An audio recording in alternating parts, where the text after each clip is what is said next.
I'm an acute care nurse. I work at the pulmonary unit of Wellstar Keniston. I have been a nurse 15 years. Prior to that, I was an LVN. Prior to that, I was a Navy corpsman for 8 years.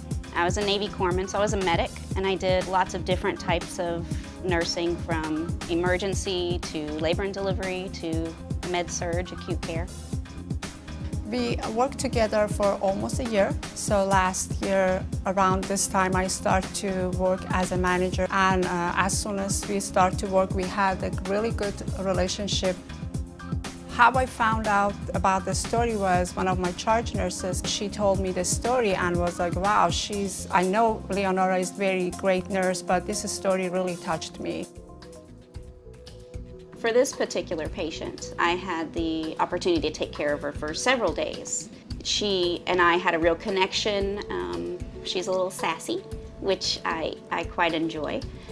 When the patient was ready to be discharged, there were some barriers. Even after I explained the repercussions of going home without oxygen, because this patient really needed it, she decided she was going to go.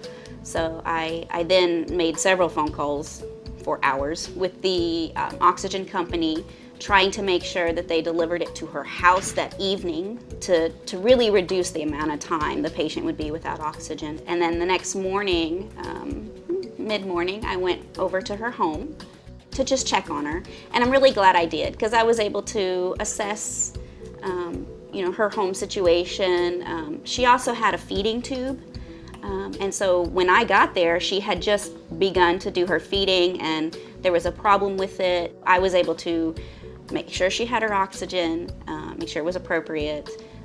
I helped her with her peg tube, her feeding tube, cleaning it, changing the dressing. And then as we talked, we realized that there was an issue with the home health and some of the follow-up appointments with the doctors. So I sat with the patient for a while at our home, made a bunch of phone calls, and made sure that everything was in order as best as I could before I left. She was just a real jewel and special person. I was glad that I was able to make some kind of joy in her life. She's a great nurse, and I always enjoyed working with her. She has that compassionate, and she's very good with her patients. Nursing's not a job. Nursing is who you are. Making that connection with a patient, they put so much trust in the people who care for them that it's important that we ensure that they have a reason to trust us.